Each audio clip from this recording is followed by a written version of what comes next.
古今中外千萬年，基於人類生存嘅意念，發展出一種人類獨有嘅學問——醫學新世代。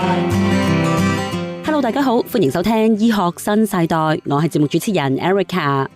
乳癌係女性常見嘅癌症之一。根據加拿大癌症協會嘅數據，平均每8個女性就有1個喺一生之中會患上乳癌。現代醫學喺治療上不斷進步，例如手術治療、化療、電療、免疫治療等等，都為病人帶嚟好好嘅治療效果同埋希望。同時間，亦都越嚟越多病人會考慮結合其他嘅療法，以應付喺治療期間嘅種種挑戰。咁所以今集嘅醫學新世代將會從一個中西醫結合嘅角度，深入咁樣探討乳癌呢個議題。我哋希望透過嘉賓嘅分享，令到大家對乳癌嘅成因、治療同埋預防有更全面嘅認識，特別係中醫點樣喺患者嘅康復路上扮演住輔助角色。今集我哋特別請嚟盧衛光中醫師，從中醫角度分享對乳癌嘅獨特見解。Hello， 盧醫師。係，多謝大家。盧醫師啊，咁我哋都知道西醫係會從細胞病變嘅角度去睇乳癌，咁從中醫嘅角度嚟睇，你哋又會係點樣去理解乳癌呢一個病嘅成因嘅呢？可唔可以同我哋分享一下中醫嘅觀點？喺中醫嘅認為咧，嗱，呢個乳癌癌字咧喺早期係咩咧？係喺宋代就有啲喺文獻有噶啦。嗰個癌咧就唔係我哋想寫嗰個癌，係咩咧？係岩石個癌，等於就係話聽積聚咗嘅一啲腫塊啦，好似石頭咁咯。呢個就係古代醫生中醫所有呢個名稱嘅。咁而中醫睇法咧，大致上啦嚇，就係內在嘅臟腑，嗱，唔係一定喺乳部啊，內在臟腑，心肝脾肺腎功能失調，引致到氣血瘀滯。呢個咧就係中醫嘅睇法啦。即係話其實唔係單單喺乳房啊，即係其實身體五臟六腑而產生嘅功能失調、氣血瘀滯咧，慢慢就形成咗可能會去到乳癌啦。呢個就係一個最簡單嘅即係中醫睇法，就係血氣紊亂之下產生嘅情況。嗱，加上仲有一樣嘢，唔單單係你自己渣，即係你身體五臟出咗問題啦，仲加上咩咧？有外邪侵入，譬如佢大感冒啊、冷親啊、病毒啊，中醫認為都有咁嘅可能嘅。我哋中醫嗰句說話叫本虛標實，即係咩咧？個體質就差啦，但係啲症狀咧全部好傷身嘅。痛啦，咩叫實咧？實症啊嘛，痛啦、腫啦，呢就實症啦。咁呢個情況下咧，就產生咗咩咧？正氣不足啦。一正氣不足時候咧，肝、脾、腎就開始虛弱啦。當你虛弱之後咧，就引致咗咩咧？痰啦、瘀啦、毒啦，當然都係一啲產物啦，即係廢物嚟嘅啫。痰大家知咩嚟啦？瘀即係瘀咩咧？即係話啲血流通唔到，塞住嘅叫瘀咯。痰就係啲水唔流通到嘅，塞住又係叫痰咯。嗱，啲痰呢啲瘀不斷咁樣塞住，再加上咩？最嚴重啲係毒。毒咩意思咧？即係呢啲廢物去到最極端，嘔到咁樣啦。我將佢痰瘀毒喺中醫睇法啦，就係成為病理產物。咁積聚咗咩咧？積聚喺乳房，慢慢就成為腫塊，即係我哋所講嘅乳癌啦，啲初期啦。嗱，咁盧醫師啊，你啱啱提到本虛，即係指本來嘅體質係屬於虛症，而實就係實症，即係例如係痛啊、腫啊呢一啲具體嘅症狀。咁我想請教下你啦，一般有啲乜嘢原因會導致到本虛嘅情況呢？即係意思係先天嘅體質問題啊，定係後天嘅因素造成㗎？嗱，原來中醫認為咧有5種途徑產生乳癌嘅。但係第一種最易多噶啦，女孩子最多噶啦。情志內傷，即係咩意思咧？即係肝鬱。咁呢個情況咧就多數情緒啦，譬如工作壓力啊、心理唔好啊。我中醫用咩啊？憂鬱傷肝啊嘛。當你憂鬱時候，即係唔開心時候，第一個傷咩咧？傷肝先。咁思慮太多啦，就傷埋脾啦。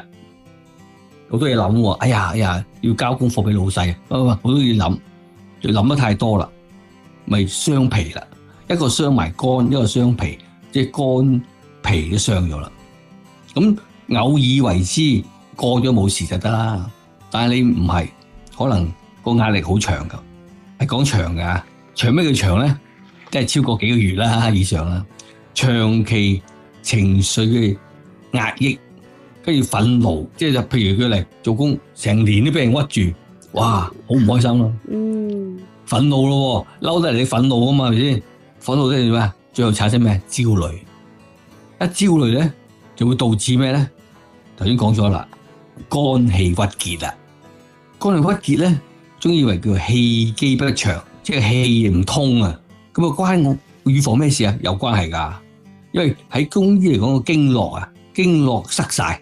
如果睇個經絡度我知啦，肝嘅經絡咧係經過預防嘅，即係其實你諗住傷肝咁簡單，唔係傷肝咁簡單，係傷埋佢行嘅路徑。佢行呢個路徑咧，經過預防。咁所以一個人咧，如果唔開心咧，原來係傷肝，傷埋肝之後傷埋脾，傷埋肝脾之後咧傷埋預防。咁肝鬱化火，即係中醫認為化火啦。嗱，呢個就形象化啲啦。咩叫化火？即係好氣，好激氣咯。即係熱啊，有熱啦。嗱，當你唔開心就梗係熱啦，上火應該係化火啦。啲火咧就將變成咧痰，呢個咪痰嘅，有痰有瘀，慢慢變成毒啦。呢啲毒咧將呢啲痰啊瘀啊，將呢啲嘢咧結成，就一塊塊啲咩啊？呢啲瘤腫啦，呢個凝結咗啲瘤腫啦，咁啊變咗喺乳房，即係乳癌嘅初期啦。西醫講法咧就係心理壓力令到荷爾蒙失調，令到我哋嘅雌激素咧水平出問題啦。嚟解釋翻中醫嗰個睇法，咁尤其是女孩子都知啦，就會容易產生咗呢個疾病啦。咁但係當然呢個就唔會一朝一夕嘅。我嬲一陣間咁樣冇嘢，但係你嬲足半年以上嘅，嬲咗成年嘅，成日長期唔開心嘅，咁就要注意啦。嗱，咁盧醫師好詳細同我哋解釋咗中醫認為導致到乳癌嘅第一個成因就係情志內傷，係由於情緒長期壓抑，令到肝氣鬱結，再加上思慮過多，又會傷脾，久而久之就會影響到臟腑嘅平衡。咁所以情緒管理真係非常之重要。嗱，廣告之後我哋將會繼續請教盧醫師，另外4個中醫認為會導致到乳癌嘅成因。古今中外千萬年，基於人類生存嘅意念，發展出一種人類獨有嘅學問——醫學新世代。翻到嚟第2節嘅醫學新世代，繼續有 Erica 同埋盧衛光中醫師同大家一齊探討乳癌嘅成因。嗱，咁頭先我哋講咗第一個原因就係情志內傷。咁喺中醫嘅角度嚟講，除咗情緒問題之外，仲有邊4個因素係會增加乳癌嘅風險？盧醫師啊，麻煩你同我哋繼續講埋第2個原因係啲乜嘢？嗱，第二種咧就係飲食不節啦。嗱，大家知字面點解啦？飲食不節即係亂咁食嘢，太好食啦。咁但係咁太好食咧，係好 enjoy， 但係失節啊嘛，即係食太多啦，或者太食得唔正確啦，就會產生乜嘢啊？痰濕鬱結。頭先就係情志內傷影響到肝鬱氣滯啫，個氣係氣問題咧。呢個唔係啦，係食壞咗啦。飲食不節即係亂食一通，咁咧令到啲痰濕鬱結。你啲食嘢一定係令到有啲水啊，係嘛？有濕或者嘢噶啦嘛，太多啦，消化唔到啦，喺身體入邊出現問題啦。我終於有個名字叫肥甘口味，即係肥肥地，哇，肥叉啦，係嘛？好口味，好正嘅。嗱，呢啲係太多唔得噶，辛辣油膩，尤其是而家近代後生嗰啲好中意食辣嘢噶嘛。咁太多，咪要辛辣油膩咯。咁點啊？又食肥甘口膩，又辛辣油膩，點啊？會傷咗我哋嘅脾胃。一傷咗脾胃咧，令到嗰個運化功能差咗啦。最簡單啦，咦？成日好似唔舒服，谷住或者啲氣夾住，甚至有啲嚴重啊，可能胃酸，運化功能出問題啦。初時冇乜嘢嘅，當長期感受咧，嗰個困住啲咩濕，就變成咩啊？頭先講痰啦，太多時候就會產生病灶啦。嗱，咁其實你呢一點都同西醫嘅睇法都有啲相似，因為西醫都會認為高糖高脂肪嘅飲食係會增加體內慢性炎症嘅反應，亦都間接提高咗乳癌嘅風險。嗱，盧醫師啊，咁第三個中醫認為會導致到乳癌嘅原因，又會係啲乜嘢呢？第三種咧就係呢個難理解啲嘅中醫嚟噶，就係咩叫沖任失調啊？咩意思咧？中醫有個沖脈，一個任脈，兩個脈。呢個兩個脈咧就係調節我哋人生嘅女孩子啊嘅月經。如果任沖失調，即係換句講，你個月經即係麻麻地啦。所以意思咩？唔準時啦，嚟嘅歲可能日數少啦，或者嚟嘅方法差啦，唔暢順啦等等。嗱，呢樣嘢就影響到女孩子啦，甚至乎影響到生育，係因為你個任沖脈失調引致嘅。我中醫叫咩咧？血氣逆轉啊，即係你啲氣血咧唔順啊，係倒轉嚟行啊，即係亂晒龍咯，即係唔正常運作咯。現代講法就係咩咧？即係話你雌激素啊分泌咧紊亂，亂晒龍，月經出咗亂晒龍，或者甚至乎早嚟停經，呢啲等等代表咗咧女孩子嗰個任沖脈失調引致嘅，或者用中醫講就係肝腎不足。咁呢個情況之下，又會引致到最嚴重去到乳癌啦。嗱，咁嚟到目前為止，盧醫師你已經同我哋分析咗3個中醫認為會導致到乳癌嘅原因，包括有情志內傷、飲食不節同埋任沖脈失調。咁一開始嘅時候你都提過啦，即係其實除咗即係同內因有關之外，外邪亦都係其中一個重要嘅因素。喺呢方面，你可唔可以同我哋解釋一下？即係話咧，平常咧，你知啦，做嘢時候冷氣又大啦，平常出入啦，或者某啲環境咧唔健康啦，甚至乎好似有啲工作啦，好似我以前有個即係喺傾偈嘅醫生嚟嘅，佢長期出入咩咧輻射地區嘅，因為工作關係啦。咁呢啲輻射區啊、化學區啊，往往引致到咩咧？喺中醫嚟講就係小心啦，因為環境問題影響啊嘛，佢會體內嗰個陰，即係體內個濕啊、個熱啊、鬱熱啊，都會變成咩咧？因為經過咧好多化學嘅劑嘅地方，或者係好多輻射嘅地方，都會產生咧。頭先講啦，痰啦、瘀啦同埋毒啦。當你濕熱鬱結之後咧，化咗毒咧，咁咪變咗致癌物質咯。用現代人講咧，叫咩咧？環境因素啦，即係你做工作環境或者翻工環境，個環境因素有冇致癌咧？咁呢個係外界因素嚟嘅。咁你如果冇呢個就當然好啦。如果冇坐翻工嗰度或者做嘢嗰度，係真係一個致癌區嚟嘅。咁真係小心咯。呢個就係第4因素啦，係外邊因素，唔係你自己因素。喺中醫嚟講，都算係一個叫做外邪嘅侵襲啊，都係屬於都係一個因素影響到有變癌症。係第5個啦，最後啦，呢個即係我哋中醫認為咧叫咩咧？正氣虛弱，俗啲講句叫咩？氣血不足咯。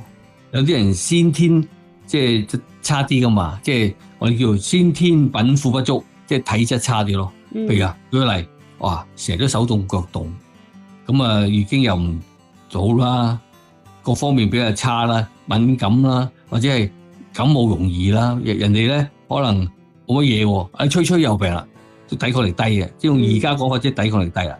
咁呢啲人咧小心啲啦，因為身體冇法子去可以抵禦到啲病毒啊。咁癌毒就會咩咧？中醫認為啦，呢啲中醫睇法，癌毒就會乘勢而嚟噶啦，蝦你啦。當你身體弱嘅時候，佢蝦你啦。你間屋噶嘛，呢道門都唔鎖好嘅，咪有人衝入嚟咯。所以點解鍛煉身體咧？要 keep 住咧。咁當然啦，如果先天好啲，咁冇咁易壞啦。如果先天弱啲嘅，要加以鍛煉啦，營養豐富啦。正如西醫而家所講法就係免疫系統唔俾佢低下咯。有好多疾病都因為免疫系統影響噶嘛。咁所以咧，如果你抵抗力越低嘅時候，你容易發生流腫機會高咯。我中意不嬲都係咁睇法啦。正氣好緊要嘅，血氣不足嘅人咧係抵抗力低啲噶啦。咁我當然唔係用抵抗力嘅字啦，而中醫講嘅就係先天不足啊嘛，氣不足啊嘛，咁容易抵抗唔到啲疾病咯。尤其是啲毒，譬如毒咧，癌毒啦，啲嚴重嘅疾病，頭先講啦，痰啦、瘀啦、就毒啦，呢啲係咩？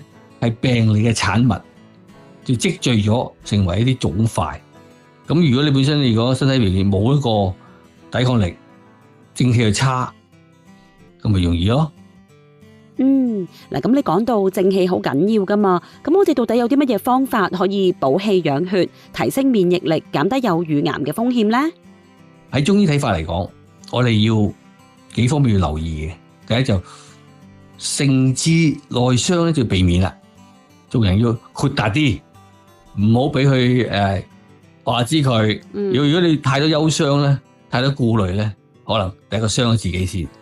第二唔使講啦，食嘢我係教大家啦，食嘢小心咯。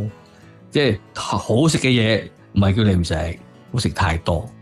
飲食不節嘅話咧，往往咧最後就自己受傷啦。而第三咧就婦女們咧要小心啦，因為女孩子咧就月經，你make sure月經個流動都要正常嘅，咁咧身體健康啦。如果本身唔係嘅話咧，要早啲揾醫生啦，或者揾人幫手咯。因為往往就係因為任沖即係兩個脈啊，任沖失調咧，引致一啲不必要嘅麻煩。咁第四當然要自己小心外界嘅一啲侵入啦，譬如頭先講咗啦，工作環境啦，居住環境啦，會唔會係同一啲輻射啊、化學物品啊一啲環境因素影響咧？盡量避免佢咯。最尾啦，你第日知啦，呢個好老生常談啦，就正氣要足，即係氣血好咯。係嗱，咁到底有冇一啲早期嘅身體警號可以喺中醫角度及早察覺？又有冇一啲特定體質嘅人係相對比較容易患上乳癌？想知道嘅就要繼續收聽下一節嘅醫學新世代。古今中外千萬年，基於人類生存嘅意念，發展出一種人類獨有嘅學問——醫學新世代。歡迎收聽第三節嘅醫學新世代，我係節目主持人 Erica。今日請嚟盧衛光中醫師同大家一齊探討乳癌嘅成因同埋預防方法。嗱，咁頭先我哋提到中醫除咗會留意外在因素之外，其實都仲會特別關注病人本身嘅體質狀況。唔同嘅體質對疾病嘅抵抗程度都會有影響。咁究竟喺中醫角度嚟講，邊類型體質嘅人係會比較容易患上乳癌？盧醫師啊，你可唔可以同我哋分析一下？嗱，喺中醫嚟講咧，氣滯啊、血瘀啊、痰濕啊、毒素啊，呢啲都係致癌嘅一種物質嚟嘅。而喺中醫嚟講，一本書叫《外科正宗》古書嚟嘅。咁我認為呢啲情況下咧，都係頭先講大多啲頭先嗰啲說話啦，都係因為內在因素啦，例如你骨啦、外在因素啦、環境因素啦等等影響到。留意啦，幾種人要留意咯。一般人咧，原來有特徵嘅。如果容易有乳癌嘅咧，有幾種特徵。第一，肝鬱氣滯型人咧，容易啲嘅。咁點知啫？一般嚟講就係情緒低落啲，中六合彩都唔開心嘅，硬係成日都好多憂愁嘅，情緒化嘅。仲有突顯一樣嘢咧，胸脅脹痛。即係容易產生覺得中意空氣覺得哎呀唔舒服嘅，又唔係病喎，係唔舒服。有啲人無端端喺個排骨都覺得痛嘅，又唔係好事嘅，硬係唔舒服痛嘅。氣痛啊嘛，即係咁呢啲小心啲啦。經常覺得喺乳房嘅又脹痛嘅。當然啦，如果一般正常嘅話咧，嚟經之前咧都會脹嘅，但係唔係，硬係周時都係嘅，咁你要留意下啦。其實喺中醫睇法咧，呢種係屬於高危人士啦，因為佢比較肝鬱得犀利，就係肝鬱氣滯型嘅一種體質，情緒比較抑壓嘅，胸脅又痛脹痛嘅，甚至乎經常乳房脹痛嘅，咁都要留意啦。第二類痰濕型，咁呢個容易揾啲啦，多數係肥妹多啲，肥肥地啊，咁啊仲有啲我留意睇埋條脷，睇條脷多唔多脷苔？哇，厚厚脷苔，大便咧爛嘅、黏嘅，抹極都要唔乾淨嘅，即係你知道叫濕重啦，係咪？係。咁即係代表咗咩啊？入邊好濕。頭先講咗啦，痰濕啊嘛，即係唔係一定有，即係呢啲人容易有。嗱，第三種氣血兩虛型，嗱呢啲形狀咧就少人有啲嘅，點解睇知嘅？面色蒼白，平常冇力咁嘅，好明顯就西醫講啊，免疫系統差咯，即係個身子比較虛弱啲係啦，以前古代嚟講白白雪雪靚啲噶嘛，太差啦，面色蒼白，咁啊變咗係容易病啲咯。當然唔一定有啦，但係話呢三種人容易嘅高風險啊，容易產生嗰個乳癌機會比較偏高啲。嗱，咁盧醫師啊，咁其實有冇方法可以即係幫佢哋去改變佢哋嘅體質嘅咧？即係有冇一啲針對性嘅方法可以幫佢哋調整翻佢哋嘅體質，去增強翻佢哋嘅抵抗力嘅咧？要注意啦，避免佢啦。如果唔好彩係呢種嘅話，改善佢咯。第一，如果係肝鬱嘅，改變佢，唔好俾自己肝鬱。第二，痰濕嘅，唔好食咁多嘢，唔好俾你自己超肥。唔好食咁多太好食嘅嘢。第三，氣血唔夠啊，食翻肥佢，調翻轉喎，食翻肥佢，等自己氣血好翻，抵抗力提升咁咯。呢啲都有改變嘅，唔係一定判死你一定有病嘅，就只話容易。喺中醫認為咧，呢三種嘅體質嘅人咧，係容易啫嚇，有機會乳癌。根據統計。中醫嘅統計資料，咁呢個改善佢咯。咁我可以提議下啲預防嘅一啲建議。嗱，第一種咧叫疏肝解鬱法。咁大家知啦，咩疏肝解鬱？即係冇咁多憂慮，保持情緒舒暢。咁點保持法好啊？梗係運動啦。我哋啲估得到啲，我哋玩太極啦。但係現代女孩子唔興嘅，玩瑜伽啦。即係總之揾呢啲嘢咧，令自己可以舒暢生活，又適當運動，咁就解決咗第一個難題啦。如果當你有肝鬱氣滯，即係我要疏肝啊嘛。第二種健脾祛濕，既然係痰濕多啊嘛，梗要健脾祛濕啦。當然要改變下食嘢方法啦，食啲清淡啲嘅。如果簡單屋企嚟講，食多啲咩咧？譬如薏米啊、淮山啊，呢啲都會令到嗰人痰濕會減輕嘅。譬如話大便呢個黏滯，嚟條脷咧，哇口個地胎鬼厚，咁我食多少譬如薏米煲下湯啊，薏米煮下餸啊，或者煲湯加啲淮山落去啊，呢啲都可以解決到嘅。當然嚴重就唔得啦，但係輕嘅咧。食呢啲簡單咧，用清淡嘅方法解決咗佢。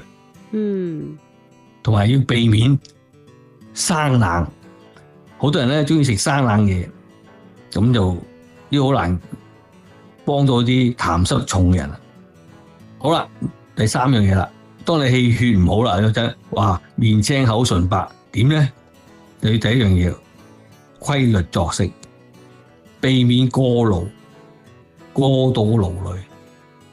因為女孩子咧，真係如果過度嘅勞累咧，同埋都唔識去煲下湯水啊，咁佢想調理翻、提升翻個免疫系統啊，增加啲能量啊，咁就難啲噶啦。中醫成日講句說話，你哋聽我講得多啦，治未病，咩意思咧？都唔病都要治啊，就係預防佢唔病啊嘛，唔通等到有乳癌先嚟醫佢啊？咁你如果能夠早啲掌握佢，咁就治未病咯。所以頭先講話，首先發現我哋體質有冇偏差。哎呀，唔好彩喎，原來肝鬱腫喎，第3種啊嘛。咦，我係屬於肝鬱嗰種形狀喎，喂，咁你小心啦。咁又唔係咩事嘅，你要小心，冇俾佢跌入個陷阱啦。你要再治未病啦。如果係痰濕種喎，哇，好多痰濕嘅，又肥嘟嘟啊，脷苔又厚厚啊，咁你要改變咯。或者係氣血好差嘅，又要改變佢啦。如果你認識到呢樣嘢咧，係改變到嘅，會降低個風險。加上而家嚟講，中西結合啦，好多嘢可以根據現代醫學啊，加上古代中醫咧，都可以幫佢調理到。女孩子咧係趁住唔好太大啊，後生時候去做，唔好等到咧已經60-70歲先嚟做就遲啦。嗱，咁當然做到預防勝於治療就梗係最好啦。咁但係如果當病人已經確診咗乳癌，中醫又可以點樣喺治療過程之中發揮作用，甚至乎係同西醫配合，幫助病人提升療效同埋生活質素？廣告翻嚟之後，我哋再請教盧醫師。古今中外千萬年，基於人類生存嘅意念，發展出一種人類獨有嘅學問——醫學新世代。話咁快就嚟到第4節嘅醫學新世代，繼續有 Erica 同埋盧衛光中醫師同大家一齊探討乳癌同埋中醫治療之間嘅關係。嗱，頭先我哋講到有3類體質嘅人係比較容易患上乳癌，咁但係透過中醫嘅辨證調理係可以改善體質，增強正氣。盧醫師啊，咁如果病人已經確診咗乳癌，中醫喺治療嗰方面其實係扮演住啲乜嘢角色嘅呢？嗱，中醫嚟講咧，頭先講咗啦，乳癌呢個癌症就當然咩癌都唔好啦。但係你面對呢樣嘢，除咗預防之外，仲有治療啦。因為唔好彩啦，已經去到即係證實咗病啦。咁而中醫咧有2個特色嘅，第一就係整體治療或者叫整體調理。我哋唔係好似西醫一個拍一拍去做，係成個身體處理，所以叫 holistic，即成個身體處理。當我設計啲方劑啊，或者點同個病人處理嘅時候咧，係整體調適嘅。咁第2個部分咧好重要，辨證施治。你成日聽我講過，咩叫辨證施治啊？即係揾到個病嘅原因，即係個證據。個病症係證據嘅證，證據嚟嘅去治療佢。係，所以冇一個 formula。你食 A 方啦就解決啦，B 方嘅解決唔係嘅，睇病係點情況。其實簡單用而家講法就咩咧？係扶正驅邪，令佢身體咧增強自己體質，去減低個病毒，然後咧驅邪，即係將呢個病帶走。係，咁呢就係我哋所目的啦。因為我成日講一句說話，中醫話，當你平衡咗陰陽咧，病就走咗啦。但係當你失調之後咧，即係唔平衡啊嘛，就病過啦。所以平常要注意咯，點樣令到自己唔好過之而猶不及啦。無論生活上、工作上都一樣。當唔好彩有遇到癌症啦，一般嚟講就一定係會有情緒嘅失調噶啦。情緒失調點啊？一定係肝鬱氣滯嘅。嗰氣滯咧，一定係痰瘀互相勾結，跟住做咩？氣血虧虛。所以呢啲情況之下咧，如果你唔好彩遇嗰個即係需要啦要啲所謂化療啦、電療啦呢啲西醫嘅佢有好處啦，但係唔好處咩？都比較傷身嘅，就令到身體邊咧個體質會較弱。所以我個人意見咧係要互相補足咯，既要將病離開，即係呢個癌取消佢。第二又要令到身體恢復過嚟。尤其是喺術後，咩叫術後咧？即係話可能有啲開刀噶嘛，咪術後咯，或者唔做手術嘅，佢可能係化療啦，有電療啦。呢啲期間咧係要互補啦，既可以將癌細胞殺死，另一方面令到體質咧恢復正常。咁我哋就會按照呢個方法處理，咁就要及早咯，越早越好啦。呢啲係越遲越麻煩。咁啊點啊？頭先中西醫結合，西醫處係點處佢啊？需唔需要開刀咧？需唔需要化療咧？需要電療咧？按照個病情去做，而中醫就喺後面幫佢點樣去安全度過，完成嗰個療程，輔助西醫點樣去將一啲副作用減到最低。如果你用個過程唔好嘅話咧，嗰個預後咧就會慢啲啦。第一步就係幫你清理啦，第二步就係點樣恢復健康啦。扶正驅邪啊嘛，點樣扶翻佢上嚟？扶正嘅扶翻去變翻正常嘅生活啦。所謂正常生活就係咩？飲食變翻正常。有啲人係食唔到嘢好慘㗎，咁就令佢食翻正常嘢。咁但係食翻正常嘢點啊？喺中醫都有原則嘅，以清淡為主，唔係話佢想食啲乜嘢俾佢食，唔係㗎，以清淡為主。尤其是癌症初期添，一定避免咩咧？辛辣燥熱，以清淡為主。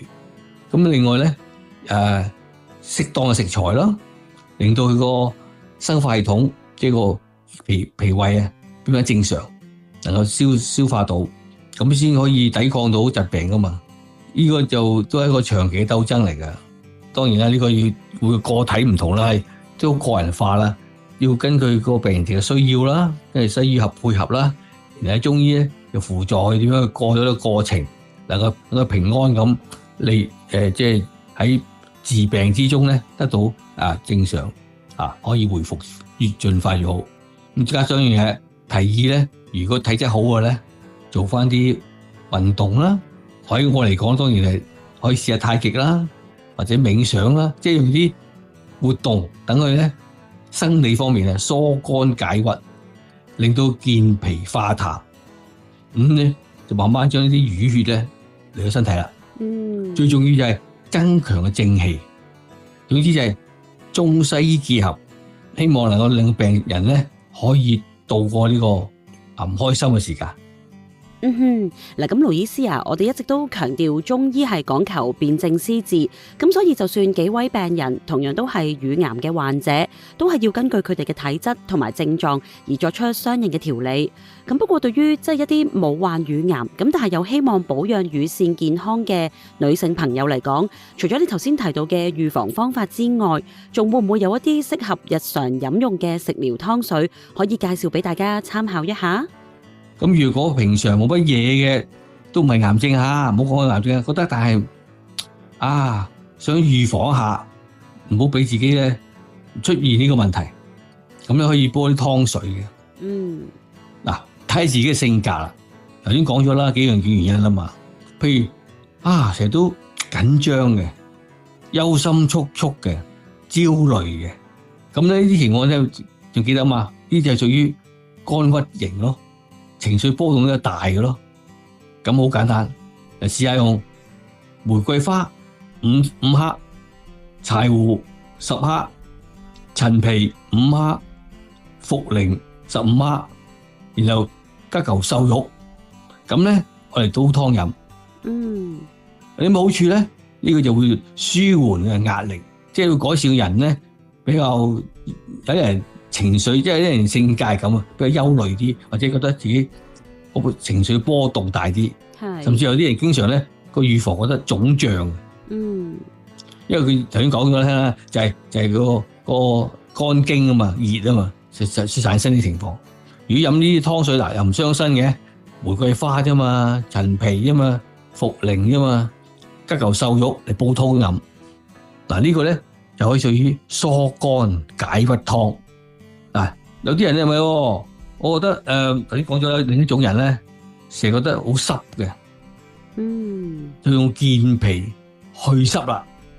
可以用淮山啦1兩，薏米咧大概係20克到啦，白術咧10克啦，茯苓咧15克啦，紅棗咧3粒。嗱，呢個湯嘅好處咧就係健脾去濕啊！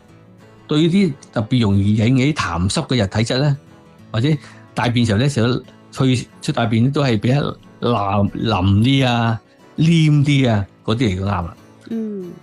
而容易俾啲消化不良嘅人，譬如嗰個脷苔好厚嗰啲人咧，啱啊。咁呢種係另一種嘅人體質啦，都容易有機會咁，但係可以用呢個湯水解決咗啦。係。第三種人咧就容易有啲可能會有乳癌嗰啲咩啊？體質差咯，面色青白嗰啲咯，體質抵抗力低嗰啲，好易感冒嗰啲啦。咁咧可以用下咩咧？枸杞子，即係啲枸杞啦，枸杞子咧。即係杞子啊？杞子啦嚇，杞子15粒，即係15個色，15克啦，15克啦。係。你食多冇問題。跟住加黑豆，黑豆大概10克到啦。嗯。熟地啦，熟地大概10克到啦。仲加一隻叫女精子，大概10克到啦。嗯。咁又加隻烏雞，半隻烏雞啦。如果一個人咁就有咩好處咧？就滋陰補腎啊，可以調理咧內分泌啊。尤其適合嗰啲咧更年期唔準啊，即係更年就快到更年期啊，或者月經成日都唔準啊嗰啲人啊，係咁可以啊。咁但係留意，如果嗰段時間覺得唔係，哇，我口乾喎，有潮熱喎，咁就要加多一樣嘢，加多10克嘅麥冬。如果冇咧就唔使加啦。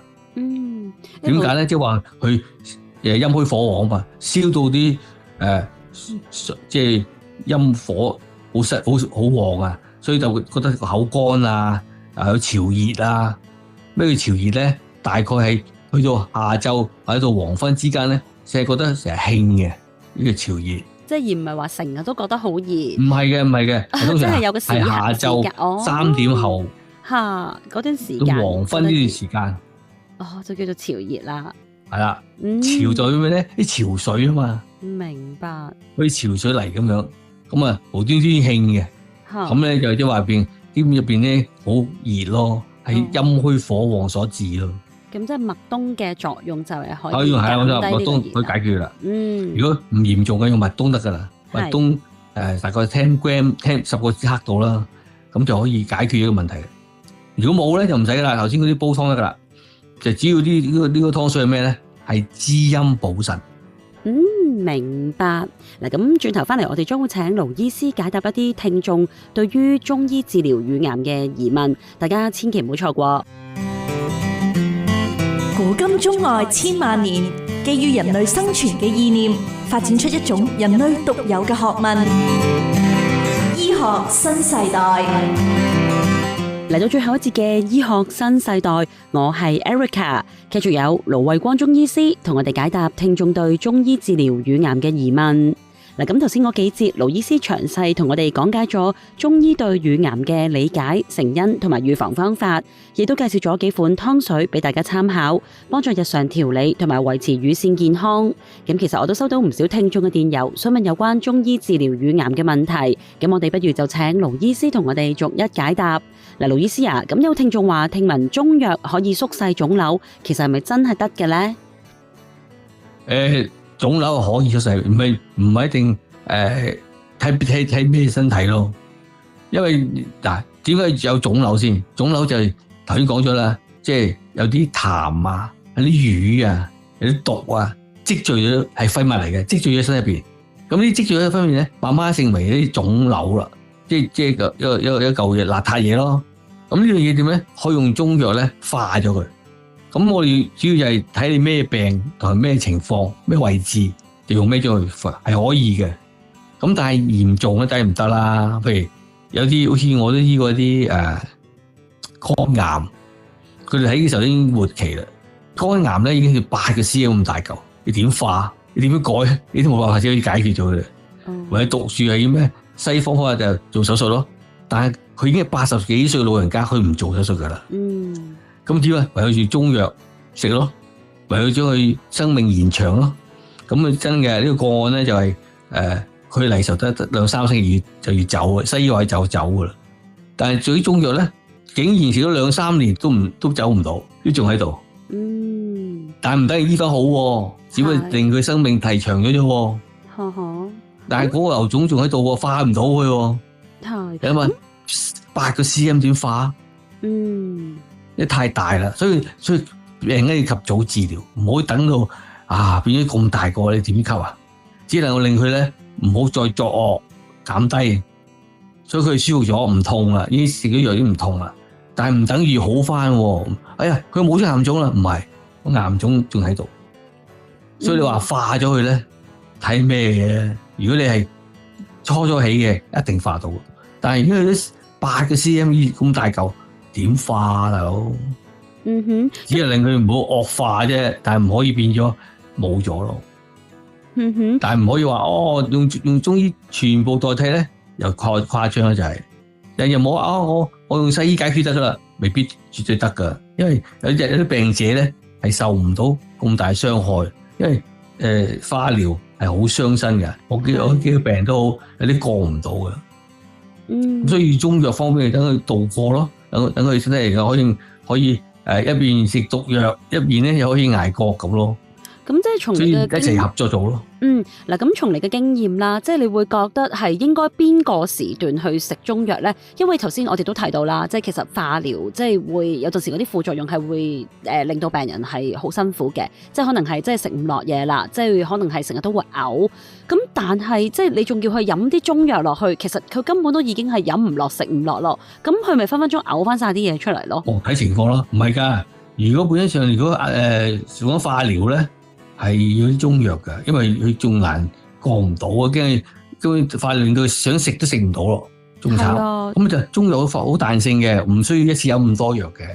我哋可以用啲少少嘅方劑啦，或者甚至乎即係根本上唔可以食咗藥嘅針灸啦。如果可以幫佢話，如果需要的話，可以放氣功啦。主要其實就提高能量，令佢過到啲難關。冇得計呢度嘢，呢個中醫個彈性喺度啦。如果你連呢個難關都幫佢過唔到嘅話，佢點樣行下一步咧？就喺度啦。一定等佢令佢咧能夠可以順利咁樣瞓到、食到、大便得。如果呢幾樣都得咧，咁就變咗係中醫所謂齋，就用藥嚟咧去延長個生命啦。咁如果中間時間做到咧？咁西醫幫佢殺晒啲所謂病毒啦嚇，咁咧康復機會好高啦。我有個病人就係一個女孩子，都講大家聽噶啦，佢冇錯啦，血癌啦，但係經過我哋2年嘅治療咧，佢真係成功咗啦。唔係我講喎，係西醫證明咗佢身體上面冇晒 cancer 啦。咁就佢開心啦，因為後生女，咁總之就成功咗，咁就我都開心，即係見到佢真係要康復翻。咁呢個就係咩？靠佢努力咯。但係佢就一路食藥啊，有中藥、西藥啊，都幾煩噶。但係為咗生命冇法子啦。但係就佢樣嘢，即係多嘴講啦，佢就係捱壞咯。工作時間太忙啦，晚晚做到3、4點，咁過分咯，即係虛耗咯。老闆都係開心啦，但係問題個病人即係個都係人嚟啫，咪個可以捱到嘅。係。好，咁盧醫師，咁另外有冇一啲食療又或者係中藥可以幫助提升免疫力，防止復發嘅咧？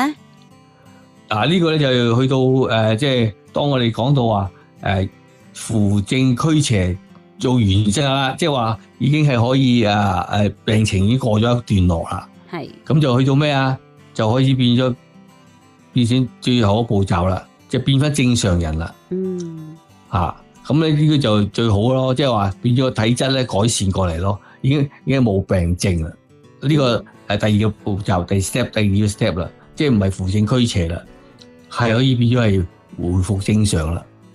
咁呢個就睇情況啦。譬如真係全部冇晒 cancer 啦，咁你用復嘅方法又唔一樣，唔需要食啲特別嘅藥，因為好多又要殺個病毒噶嘛。呢個細cancer 菌噶嘛，嗰啲係好毒噶，即係中藥都一樣有毒噶。譬如舉例咁啊，貓爪草啊嘛，即係貓嚟嘅，即係唔係啦，即係好涼嘅藥嚟嘅，其中一種啦嚇，都唔係一定得啦。但係對肺癌有用嘅。咁呢啲藥唔係長食嘅喎，長食又唔得嘅喎。即係所以在乎嗰個又一樣啦，要 customize，即係冇話死隻藥咧就可以解決就冇可能。同埋睇個病人去到咩程度，係咩時間俾佢食？譬如佢都未好翻晒，佢都未完全康復，即係譬如舉個例，西醫有個過程嘅，起碼都話齋5年內冇 cancer 就叫做正常啦。咁中醫冇咁誇張，但係起碼喂，你真係2年內都冇事啦，咁我先可以真係保你咯。如果唔係嘅話咧，過咗去保佢咧，驚佢癌症再發，所以都係好難喺電話就咁講正一個 formula，係要按照個病人個情況需要。係嗱，咁今日好多謝盧衛光中醫師，好詳細咁樣同我哋分享咗中醫對乳癌嘅理解、成因、預防方法，同埋喺治療同埋調理過程之中可以發揮嘅作用。咁希望聽眾朋友可以從中得到啟發，留意情緒管理、飲食習慣同埋體質嘅調養，為自己嘅健康打好基礎。如果聽眾對今集嘅內容有任何嘅查詢，歡迎電郵到 health@am430.com。如果想收聽翻節目重溫嘅話，可以去到電台網站，又或者用手機 app 都可以即時重溫。下個禮拜西岸時間星期六朝頭早10點鐘 AM1470，同埋東岸時間星期日下晝2點鐘 AM1430，繼續會有 Erica 何家燕為大家主持醫學新世代。拜拜。